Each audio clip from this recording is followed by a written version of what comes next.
अस्सलामुअलैकुम व्यूवर्स, मैं हूं मोहम्मद अब्दुल्ला एंड फाइनली हम लोग चैप्टर नंबर 1 की एक्सरसाइज नंबर 1.4 को स्टार्ट करने लगे हैं। And as you know that कि किसी भी एक्सरसाइज के स्टार्टअप से पहले हम उसकी इंट्रोडक्शन को रीड आउट करते हैं, सेम एज़ हम एक्सरसाइज 1.4 की भी इंट्रोडक्शन को रीड आउट करेंगे। और एक्सरसाइज 1.4 की इंट्रोडक्शन बहुत ही ईजी है। हमारे सामने एक हेडिंग शो हो रही है, कंटिन्यूटी ऑफ फंक्शन। तो सिंपली हम लोगों ने एक फंक्शन है, उसकी हमने कंटिन्यूटी और डिसकंटिन्यूटी बतानी है। तो अगर मैं आप लोगों को आसान लफ्ज़ों में बताऊं तो हमारे पास एक ग्राफ है, आप लोगों ने पढ़ा भी होगा, ग्राफ ऑफ साइन थीटा। अगर नहीं पढ़ा तो आप गूगल पर भी देख सकते हैं। हमारे सामने एक ग्राफ शो होगा और उसके ऊपर एक एक्सिस शो हो रहा होगा। अगर वो कंटिन्यूसली चलता जा रहा है और वो कहीं से भी डिसकनेक्ट नहीं हो रहा है तो हमारा जो ग्राफ है वो क्या होगा, कंटिन्यूस होगा। और अगर हमारे पास एक ग्राफ है और उस पर जो एक्सिस शो हो रहा है वो डिसकनेक्ट हो रहा है या फिर उसमें गैप आ रहे हैं, डिस्टेंस आ रहे हैं, तो वो वाला ग्राफ क्या कहलाएगा, डिसकंटिन्यूस कहलाएगा। ये तो हो गई आसान लफ्ज़ों में, अगर हम इसको ग्राफ से समझे तो, कि अगर वो कंटिन्यूसली चलता जा रहा है तो वो क्या है, कंटिन्यूस है। और अगर वो डिसकनेक्ट हो रहा है, एक्सिस में गैप आ रहा है, डिस्टेंस आ रहा है, तो वो क्या कहलाएगा, डिसकंटिन्यूस कहलाएगा।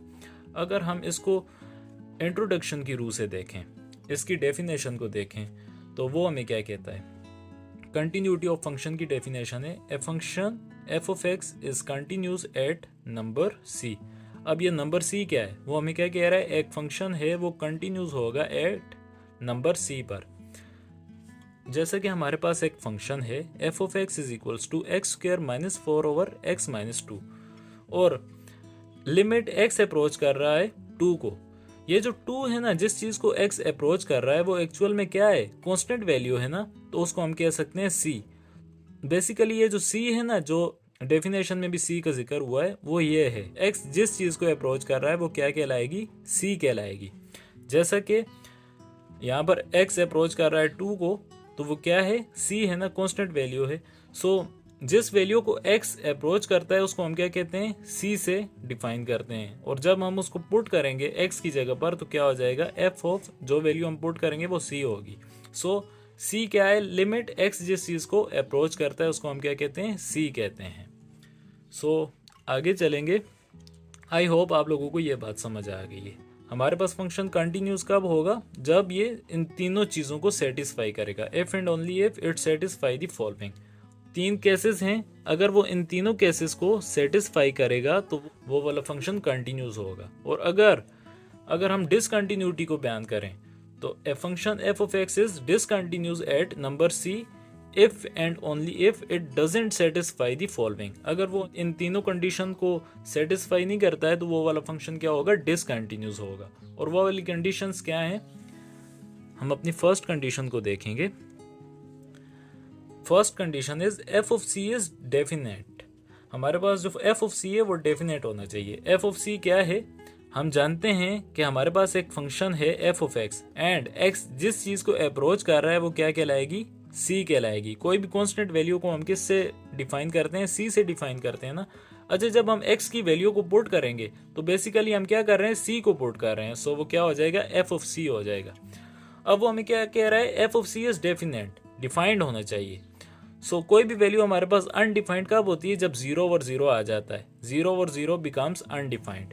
जैसा कि हमारे पास वैल्यू है लिमिट x अप्रोचेस टू, हम लोगों ने पढ़ा भी था, limit x approaches to f of x is equals to x square minus 4 over x minus 2। अगर हम इसको सोल्व करते हैं तो जब हम वैल्यू पुट करेंगे x की तो f ऑफ x की जगह पर 2 आ जाएगा। अच्छा, ये जो f ऑफ 2 है हम इसको f ऑफ c लिख सकते हैं ना, बिकॉज हम क्या कर रहे हैं, कांस्टेंट वैल्यू को पुट कर रहे हैं। सो एफ ऑफ सी, बेसिकली हम एफ ऑफ सी फाइंड कर रहे हैं। एक्स की जगह पर 2 पुट कर दिया is equals to, again x की जगह पर एक्स की वैल्यू आ गई 2 का स्क्वायर माइनस 4 ओवर एक्स की जगह पर 2 माइनस 2। 2 का स्क्वायर क्या होता है, 4, 4 माइनस 4 ओवर 2 माइनस 2। अच्छा, 4 minus 4 becomes 0 over 2 minus 2 becomes 0 which is equals to undefined. हमारे पास अनडिफाइंड वैल्यू नहीं आनी चाहिए। फर्स्ट केस में ही अगर हमारे पास अनडिफाइंड वैल्यू आ जाती है तो क्या हो जाएगा, फंक्शन डिसकंटिन्यूस हो जाएगा। सो अगर हम x अप्रोचेस 2 की जगह पर x अप्रोचेस 3 करते हैं तो limit x approaches 3 f of x is equals to x square minus 4 over x minus 2। x की वैल्यू पुट कर देंगे, f of 3 is equals to x की वैल्यू क्या है 3 है, 3 का स्क्वायर -4 ओवर x की जगह पर 3 -2, 3 का स्क्वायर क्या होता है 9, 9 -4 over 3 -2, 9 4 becomes 5 over 1. So 5 is the answer. f of c is defined. हमारे पास फर्स्ट कंडीशन क्या हो गई है, डिफाइंड हो गई है ना. सो हमारी फर्स्ट कंडीशन का ट्रू होना ज़रूरी है. अगर हमारी फर्स्ट कंडीशन ट्रू होगी तो हम अपनी सेकंड कंडीशन की तरफ मूव ऑन करेंगे. So our second condition is, अगर x अप्रोच कर रहा हो c को तो हमारा जो फंक्शन है f ऑफ x वो एग्जिस्ट करना चाहिए. अच्छा, अब इस बात का क्या मतलब हुआ, मैंने आप लोगों को बताया था एक्सरसाइज 1.3 के इंट्रोडक्शन में, अगर x अप्रोच कर रहा हो 2 को तो इसका मतलब ये नहीं है कि x एग्जैक्टली 2 की इक्वल है. x या तो इक्वल हो सकता है 1.999 के, या फिर x इक्वल हो सकता है 2.111 के. यानी कि अगर हम इसको नंबर लाइन से शो करें तो सेंटर में 2 आ रहा है और 2 दोनों तरफ से अप्रोच हो रहा है. एक तरफ नेगेटिव साइड की तरफ भी जा रहा है और दूसरी तरफ पॉजिटिव साइड की तरफ भी जा रहा है. यानी कि हमारे पास दो साइड्स होती हैं. सो एक साइड को हम कह देंगे लिमिट x अप्रोचेस c, और c के ऊपर हम ले लेंगे नेगेटिव का साइन f ऑफ x, और दूसरी साइड को हम कह देंगे limit x approaches c f of x, और c के ऊपर क्या आ जाएगा, पॉजिटिव का साइन आ जाएगा. हमारी जो इस साइड वाली लिमिट होती है या फिर इस साइड पर x अप्रोच कर रहा होता है जब, तो हम क्या कहते हैं, लेफ्ट हैंड लिमिट है ना, और जब दूसरी साइड हो रहा है तो राइट हैंड लिमिट है. अच्छा, इसको हम ज़रूरी नहीं है इसके ऊपर नेगेटिव का साइन आ रहा है तो जो 2 से नीचे वाली वैल्यूज़ होंगी वो नेगेटिव होंगी. नहीं, इसका मतलब ये है कि ये नेगेटिव साइड है, 2 की नेगेटिव साइड है. ज़रूरी नहीं है कि इसका आंसर नेगेटिव आएगा. इस तरह से दूसरी तरफ हम देखें तो इसका मतलब ये नहीं है कि ज़रूरी नहीं है कि पॉजिटिव में ही आंसर आएगा. इन दोनों के आंसर सेम आने चाहिए. फॉर एग्जांपल, ये इस साइड वाली जो वैल्यू है limit x approaches c, negative का साइन हम ऊपर लेंगे, f of x is equals to, दूसरी साइड क्या है, limit x approaches c f of x. इन दोनों साइड्स को हम कह सकते हैं left hand side and right hand side. और सेकंड कंडीशन का मकसद क्या है कि हमारी ये जो दोनों साइड्स हैं, नेगेटिव वाली साइड भी और पॉजिटिव वाली साइड भी, ये दोनों के जो आंसर हैं वो क्या आने चाहिए, सिमिलर आने चाहिए, सेम आने चाहिए. अगर इनके आंसर आपस में सेम होंगे तब हमारी सेकंड कंडीशन ट्रू होगी. अगर हमारी सेकंड कंडीशन ट्रू होगी तब हम अपनी थर्ड कंडीशन की तरफ मूव ऑन करेंगे. आई होप आपको ये बात समझ आ गई है. सिंपली हमने क्या करना है, हमारे पास एक फंक्शन है और x से अप्रोच कर रहा हो c को, तो इसका मतलब क्या है कि हमारे पास दो साइड्स हैं, एक है नेगेटिव साइड, एक है पॉजिटिव साइड. जैसे कि मैंने यहाँ पर आपको 2 की मिसाल दी थी कि इसको दो तरफ से ये क्या हो रहा है, मूव ऑन हो रहा है. एक नेगेटिविटी की तरफ मूव ऑन कर रहा है, एक पॉजिटिविटी की तरफ. तो क्या मतलब हुआ कि दो साइड्स हैं, एक नेगेटिव वाली साइड है और एक पॉजिटिव वाली साइड है. और नेगेटिव वाली साइड का मतलब ये नहीं कि इस तरफ माइनस में आंसर होंगे, नहीं, जस्ट ये नेगेटिव वाली साइड है. सो इन दोनों के जो आंसर हैं जब हम इनको सॉल्व करें तो वो क्या होने चाहिए, सेम होने चाहिए. अगर ये सेम होंगे तो हमारी सेकंड कंडीशन एग्जिस्ट करेगी. So left hand side and right hand side आपस में इक्वल होनी चाहिए. जब हम एग्जांपल्स को सॉल्व करेंगे तो आपको बेटर वे में आइडिया हो जाएगा. चलते हैं अपने थर्ड केस की तरफ. Our third case is limit x approaches c f of x equal हो f ऑफ c के. यानी कि जो हमारा सेकंड केस था, सेकंड केस क्या था हमारा, limit x approaches c f of x, ये था ना. और यहाँ पर वो हमें क्या कह रहा है, limit x approaches c f of x. ये हमारा सेकंड केस आ गया, ये इक्वल हो. हमारा फर्स्ट केस क्या था, f of c is defined, यानी कि f ऑफ c था ना.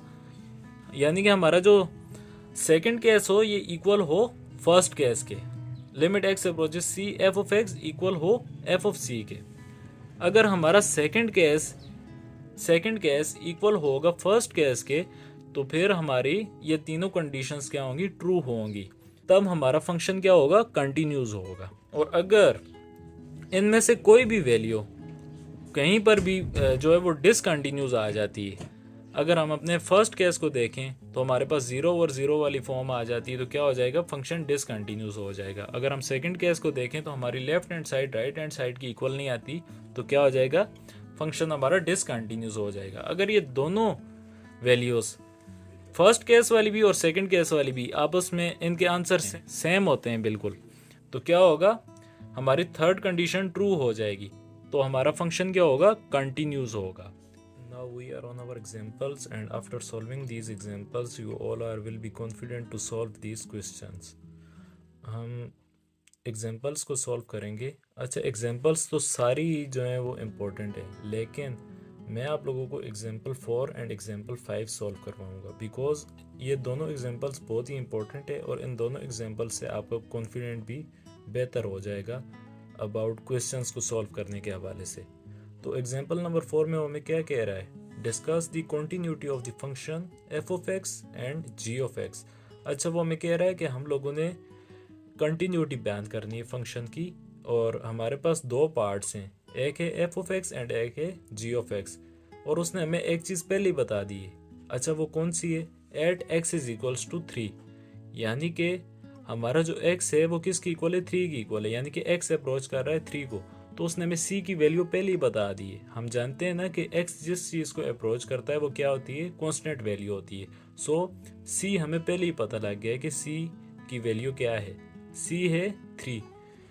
हम सबसे पहले टेक कर लेंगे अपने ए पार्ट को, एफ ऑफ एक्स को। सो क्या है, f of x is equals to first condition x square minus 9 over x minus 3 if x is not equals to 3। इसका मतलब ये है कि एक्स या तो 3 से बड़ा हो सकता है या फिर छोटा हो सकता है, लेकिन एग्जैक्टली 3 की इक्वल नहीं है। एंड सेकंड कंडीशन में वो हमें कह रहा है कि x जो है वो इक्वल है 3 के, यानी कि f ऑफ c की वैल्यू उसने हमें पहले ही दे दी है, x 3 की इक्वल है, और इसका आंसर क्या है, 6 है, यानी कि जो f ऑफ c है वो किसकी इक्वल है, 6 की इक्वल है।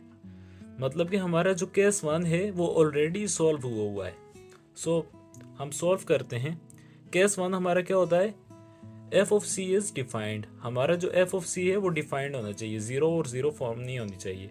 सो वी नो दैट कि x किसकी इक्वल है, x is equals to 3। So take कर लेंगे f of c, x equal है 3 के, सो एफ x की जगह पर 3 आ जाएगा, c की जगह पर 3 आ जाएगा, बिकॉज c लिखें या x लिखें कोई फर्क नहीं पड़ता है, x हो या c हो एक ही बात है। So F of 3 is equals to x किसकी इक्वल है, 3 की इक्वल है ना। सो इसका आंसर क्या है, 6 है। उसने हमें पहले ही बता दिया है क्वेश्चन में कि अगर x इक्वल हो 3 के तो ये किसकी इक्वल होगा, 6 की इक्वल होगा। So F of 3 is equals to 6। So हमारी जो फर्स्ट कंडीशन है वो सॉल्व हो गई है, f of c is defined. हम सॉल्व करेंगे अपने केस नंबर 2 को।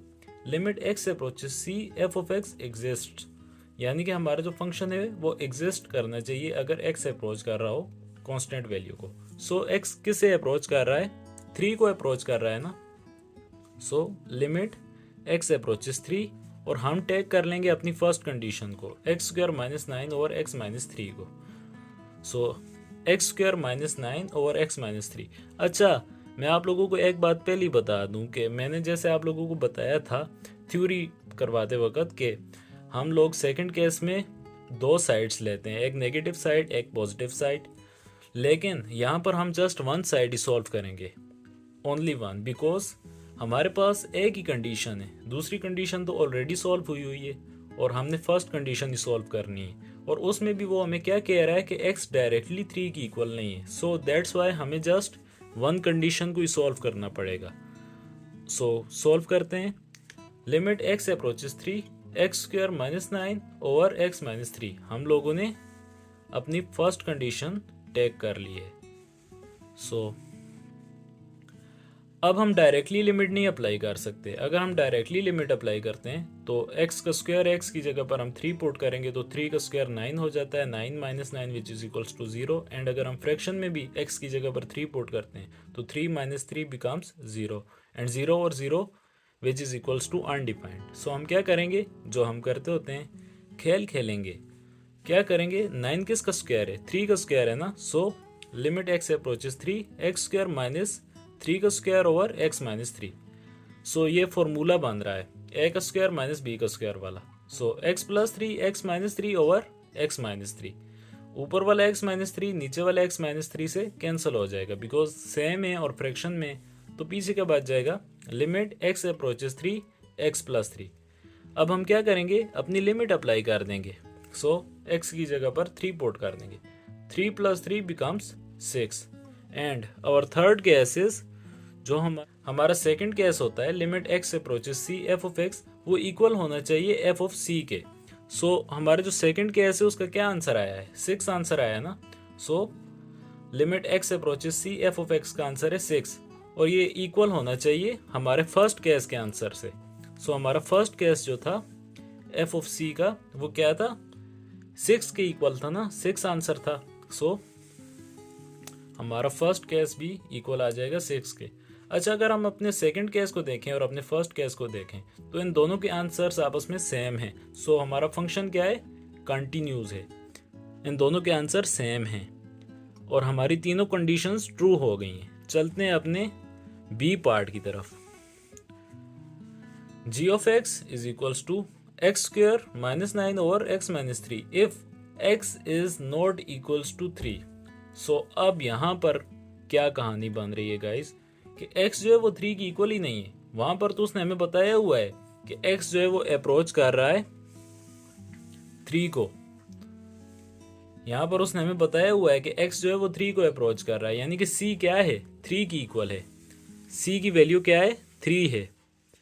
सो अगर हम f ऑफ c की जगह पर 3 पुट कर देते हैं, लेकिन 3 का आंसर क्या है, x की वैल्यू का आंसर क्या है, यहाँ पर तो उसने हमें ये कह दिया है कि जो 3 है वो x की इक्वल ही नहीं है। सो वी नो दैट कि x जो है वो किसकी इक्वल होता है, c की इक्वल होता है, और x जिस चीज़ को अप्रोच करता है वो क्या होती है, कांस्टेंट वैल्यू होती है। लेकिन यहाँ पर x जिस चीज़ को अप्रोच कर रहा है उसका कोई भी आंसर ही नहीं है। सो हमारी फर्स्ट कंडीशन सोल्व भी नहीं हो रही है, हमारे पास f ऑफ c का आंसर ही नहीं आ रहा है।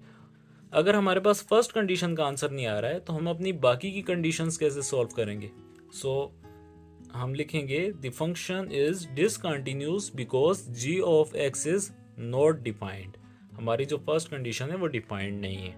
चलते हैं अपनी एग्जांपल 5 की तरफ। Okay guys, after solving this example आप लोगों का कॉन्सेप्ट और ज़्यादा बेटर हो जाएगा। वो हमें कह रहा है डिस्कस द कॉन्टिन्यूटी। हमने एक फंक्शन की कॉन्टिन्यूटी बयान करनी है at x is equals to 3। अच्छा, यहाँ पर उसने हमें फिर से बता दिया है कि x इक्वल है 3 के। सो हमारा फंक्शन क्या है, f of x is equals to, first condition is x minus 1 if x is lesser than 3, यानी कि 3 किस तरफ मूव कर रहा है, नेगेटिविटी की तरफ। And second condition is 2x plus 1 if x is greater and equals than 3, यानी कि x जो है वो 3 के इक्वल भी और किस तरफ मूव कर रहा है, पॉजिटिविटी की तरफ। सो अपने केस 1 को सॉल्व करेंगे। f of c is defined. हमारा जो f ऑफ c है वो डिफाइंड होना चाहिए। सो f ऑफ c मैंने आपको बताया है कि एक्चुअल में f ऑफ x ही होता है, लेकिन हम क्या करते हैं कि x की जगह पर c पुट कर देते हैं, इससे कोई फर्क नहीं पड़ता है। So f of x is equals to, अच्छा हमने वो वाली वैल्यू टेक करनी है जिसमें x जो है वो 3 की इक्वल हो, बिकॉज x किसकी इक्वल है, 3 की इक्वल है ना। सो सेकंड कंडीशन को अगर हम देखें तो x ग्रेटर भी और इक्वल भी है 3 के। सो हम अपनी सेकंड कंडीशन को टेक कर लेंगे। f of x is equals to 2x plus 1, value put कर देंगे। c की वैल्यू क्या है, 3 है। So f of 3 is equals to 2x की जगह पर 3 plus 1, 2 multiply by 3 becomes 6, 6 plus 1 becomes 7 and 7 is the answer of our first case. Second case को सॉल्व करेंगे।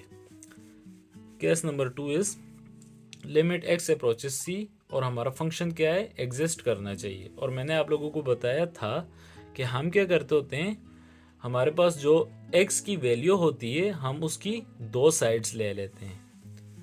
जैसा कि यहाँ पर हमारे पास 3 है ना, तो 3 अगर हम सेंटर में लेते हैं तो यहाँ पर अगर हम अपनी फर्स्ट कंडीशन को देखें तो x क्या हो रहा है, लेसर हो रहा है। सो ये किस साइड पर आ रहा है, नेगेटिव वाली साइड पर मूव ऑन कर रहा है। और यहाँ पर x जो है वो बड़ा हो रहा है, सो ये पॉजिटिव साइड की तरफ मूव ऑन कर रहा है। सो लिमिट x अप्रोचेस 3, ये नेगेटिव वाली साइड हो गई f ऑफ x, ये वाली साइड क्या होगी, हमारी नेगेटिविटी वाली साइड होगी।